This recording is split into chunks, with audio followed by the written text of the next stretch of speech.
जय हिंद दोस्तों। आज के इस वीडियो में अपन राजस्थान की मिट्टियों की समस्याओं की बात करने वाले हैं और मिट्टियों की सभी समस्याओं को एक एक करके देखेंगे और सभी को आसान तरीके से समझेंगे अपनी देसी लैंग्वेज में। ठीक है, तो वीडियो को लास्ट तक देखना और सब कुछ आपको यहीं पर याद करा दूंगा। आपको पढ़ने की कोई ज़रूरत नहीं है, सब कुछ इसी वीडियो में याद हो जाएगा।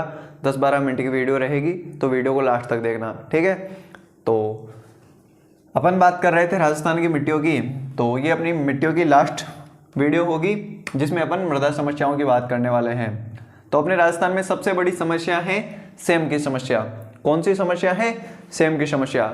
सेम की समस्या वहाँ पर होती है जहाँ पर पानी बहुत ज़्यादा होता है। क्या होता है? पानी बहुत ज़्यादा होता है, यानी कि ज़मीन में पानी रिसता ही नहीं है। पानी इतना ज़्यादा हो जाता है कि पानी रिसता ही नहीं है। जैसे अपना इंदिरा गांधी नहर परियोजना है पश्चिमी राजस्थान में, वहाँ पर जो श्रीगंगानगर हनुमानगढ़ जिला है, वहाँ पर नहरें इतनी ज़्यादा हैं कि वहाँ पर पानी रिसता ही नहीं है, ज़मीन सोखती नहीं है पानी को, तो पानी ऊपर ही रह जाता है। उसी से सेम की समस्या उत्पन्न हो जाती है, यानी कि ऊपर ही ऊपर कीचड़ हो जाता है, तो उसी को सेम की समस्या बोला जाता है। तो सेम की समस्या अपने दो जिलों में है। ऊपर वाले 2 जिले हैं श्रीगंगानगर हनुमानगढ़। आप जैसे ही सेम की समस्या सुनो, श्रीगंगानगर हनुमानगढ़ आपके दिमाग में आ जाना चाहिए। ठीक है, इसके लिए 2-4 जगह प्रसिद्ध है कि सेम की समस्या के लिए बड़प्पल गांव ही सेम की समस्या के लिए प्रसिद्ध है। कि सेम की समस्या के लिए प्रसिद्ध गांव है बड़प्पल गांव। ऑप्शन में मिल जाएगा बड़प्पल गांव। एक क्वेश्चन आएगा बड़प्पल गांव प्रसिद्ध है, कुछ भी दे दे सेम की समस्या के लिए, मरुस्थलीकरण के लिए, कुछ भी दे दे।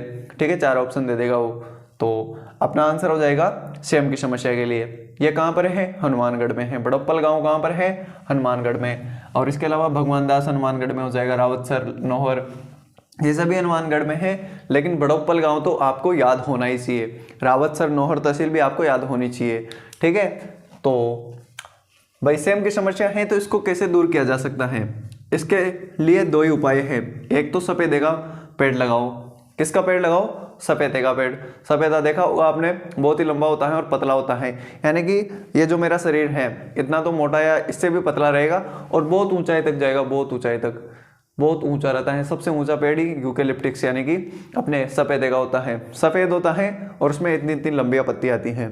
ठीक है, बहुत सारी पत्तियाँ आती हैं और बहुत लंबा जाता है सफेदे का पेड़।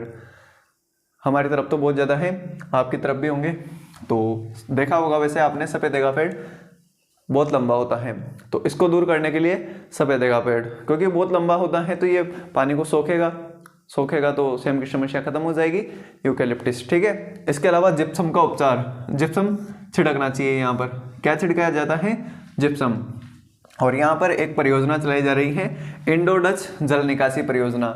2003 में चलाई गई इंडो डच परियोजना या इंडो डच जल निकासी परियोजना, नीदरलैंड व पोलैंड के सहयोग से। मेनली आपको नीदरलैंड याद रखना है कि नीदरलैंड के सहयोग से सन 2003 में। कब? 2003 में। कौन सी परियोजना? इंडो डच परियोजना। क्वेश्चन दे दे कि सेम की समस्या के लिए कौन सी परियोजना चलाई जा रही है? 4 ऑप्शन दे दे, जिसमें से एक ऑप्शन होगा इंडो डच परियोजना। तो इंडो डच परियोजना का संबंध किससे हो जाएगा? सेम की समस्या को दूर करने से। ठीक है, सेम की समस्या को दूर करने से इंडो डच परियोजना का संबंध हो जाएगा। तो ये अपनी सेम की समस्या खत्म होती है। सेम की समस्या क्या है कि पानी रिसता नहीं है, ऊपर ही ऊपर रहता है। 2 जिलों में श्रीगंगानगर हनुमानगढ़। बड़प्पल गांव हनुमानगढ़ प्रसिद्ध है। उसके अलावा भगवान दास, नौहर हो गया, इसके अलावा अपने रावतसर तहसील हो गई, ये सब सेम की समस्या के पीड़ित क्या है, तहसील वगैरह है। ठीक है, और उपचार सफेदे व जिप्सम का प्रयोग। ठीक है, सफेदे के पेड़ लगाओ और जिप्सम का उपचार करो। ठीक है, नीदरलैंड के सहयोग से 2003 में इंडो डच परियोजना चलाई जा रही है। तो ये अपनी सेम की समस्या है। ठीक है, इसके बाद दूसरी समस्या आती है अपने पास अपर्दन की। अपर्दन क्या होता है? कटना फटना, जमीन का कटना। जमीन का कटना क्या कहलाता है? अपर्दन कहलाता है।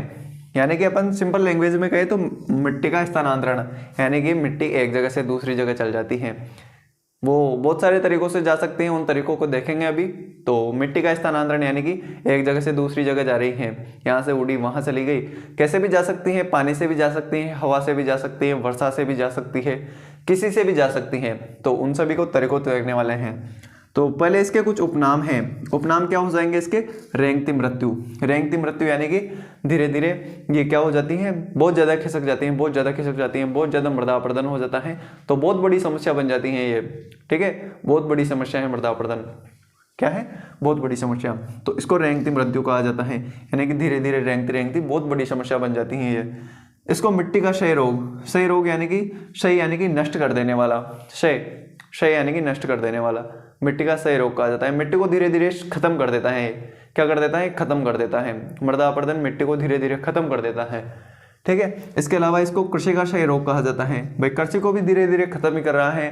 जब मृदापर्दन बहुत ज़्यादा होगा तो मिट्टी, कृषि धीरे धीरे कम होती जाएगी, कृषि की जगह कम होती जाएगी, तो कृषि के लिए भी बहुत नुकसानदायक है। तो कृषि का क्षय रोग भी इसको कहा जाता है। और मिट्टी का प्रथम शत्रु भी इसी को कहा जाता है। मिट्टी का प्रथम शत्रु भी इसी को कहा जाता है। तो अपरदन, अपरदन यानी कि मिट्टी का स्थानांतरण।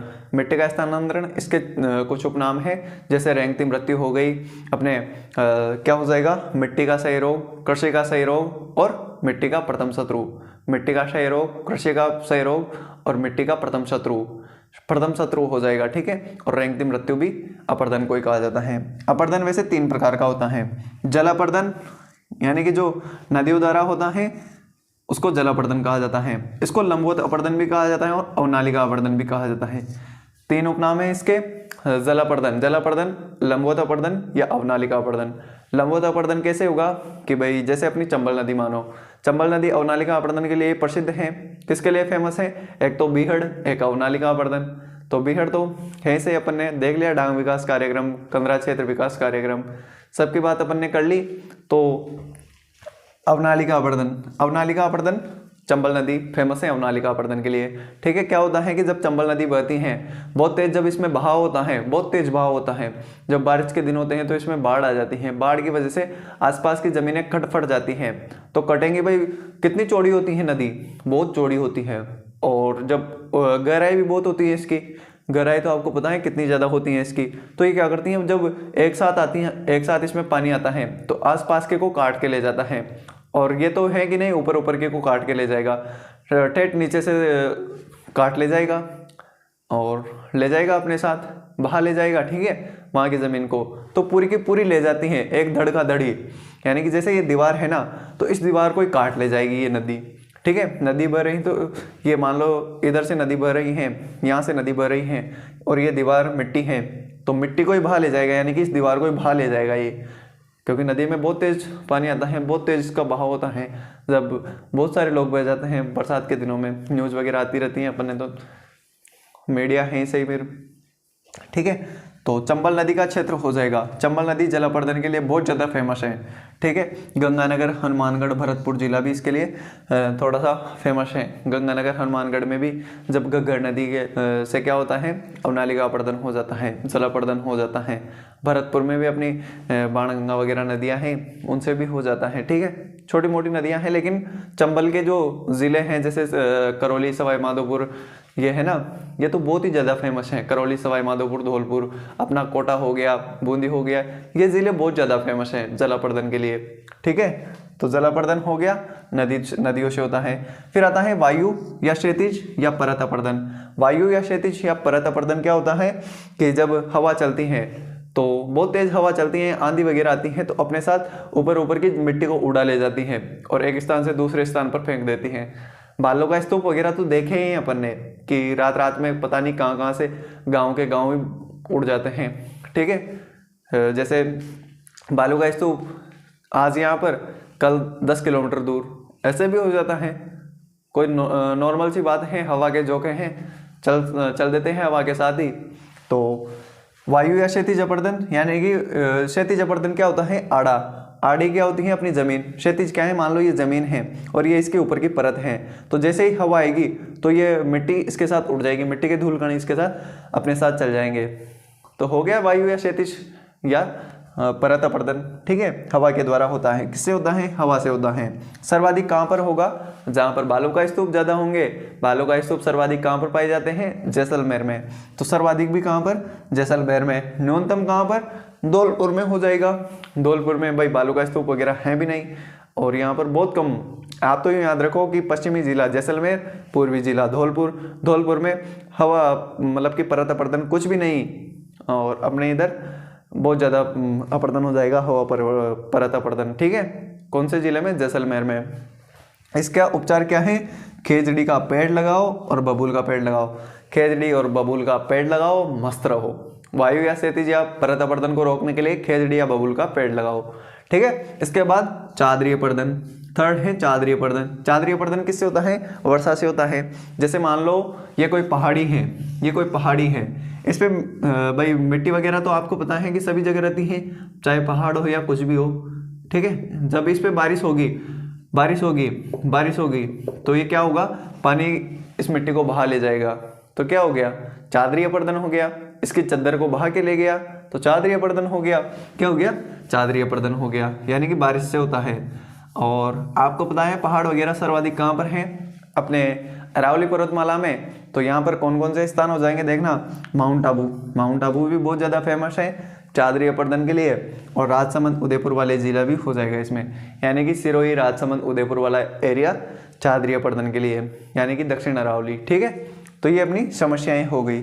इसके अलावा मिट्टी की पीएच भी देख लेते हैं। पीएच 7 के समथिंग होती है, 7 से कम हो गई तो अम्लीयता हो जाएगी, मिट्टी में अम्लीयता बढ़ जाएगी।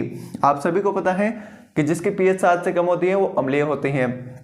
तो अम्लीयता को खत्म करने के लिए रॉक फॉस्फेट और लाइमस्टोन का यूज किया जाता है। किस किस का यूज किया जाता है? रॉक फॉस्फेट और लाइमस्टोन का। किस किस का? रॉक फॉस्फेट और लाइमस्टोन का। ठीक है, और पीएच 7 से ज़्यादा हो जाए, 7 से ज़्यादा हो जाएगी तो सिंपल सी बात है, क्षारीय हो जाएगी मिट्टी। कैसी हो जाएगी? क्षारीय मिट्टी हो जाएगी। तो इसको खत्म करने के लिए जिप्सम का उपयोग किया जाता है। किसका उपयोग किया जाता है? जिप्सम का उपयोग किया जाता है। और जिप्सम का उपयोग ही शेम की समस्या को दूर करने के लिए भी किया जाता है। तो ये अपने मिट्टी की समस्याएं हो गई। पहली समस्या शेम की समस्या। शेम की समस्या 2 जिलों में, श्रीगंगानगर, हनुमानगढ़। बड़प्पल गांव बहुत ज़्यादा फेमस है। इसके अलावा रावतसर हो गया, नौहर हो गया, भगवान दास हो गया। ठीक है, यहाँ पर भी शेम की समस्या है। नीदरलैंड के सहयोग से 2003 में इंडो डच जल निकासी परियोजना चलाई जा रही है। सफेदे और जिप्सम का उपयोग करो। ठीक है, उसके बाद अपर्दन। अपर्दन को मिट्टी का स्थानांतरण, 4 उपनाम है: रेंगती मृत्यु, कृषि का क्षय रोग, मिट्टी का क्षय रोग और मिट्टी का प्रथम शत्रु। 3 तरह की जल अपर्दन या लंबवत अपर्दन या अवनालिका अपर्दन नदी द्वारा होता है। सर्वाधिक चंबल क्षेत्र में, चंबल में भी कोटा, सवाई माधोपुर, करौली, धौलपुर वाला एरिया। ठीक है, और इसके अलावा श्रीगंगानगर, हनुमानगढ़ और भरतपुर में भी हो जाता है कुछ कुछ। ठीक है, इसके बाद वायु या क्षैतिज या परत अपर्दन। इसमें क्या होता है? वायु के द्वारा अपर्दन होता है। सर्वाधिक जैसलमेर में, न्यूनतम धौलपुर में। और इसका उपचार है खेजड़ी और बबूल के पेड़ लगाओ। इसके अलावा हो जाएगा अपना चादरीय पर्दन। चादरीय पर्दन जहाँ पर पहाड़ी वगैरह होंगी। पहाड़ी कहाँ पर है? माउंट आबू हो गई, उदयपुर हो गया, राजसमंद हो गया, इनमें चादरीय पर्दन। ठीक है, उसके बाद पीएच 7 से ज़्यादा तो क्षारीय, 7 से कम तो अम्लीय। अम्लीयता को दूर करने के लिए रॉक फॉस्फेट और लाइमस्टोन का यूज किया जाता है। और क्षारीयता हो गई मिट्टी में तो जिप्सम का यूज करेंगे। तो ये 2-4 ही बातें हैं बस। शेम की समस्या और अपर्दन। अपर्दन 3 प्रकार का: जल अपर्दन, वायु अपर्दन और चादरीय अपर्दन। जल अपर्दन, वायु अपर्दन और चादरीय अपर्दन।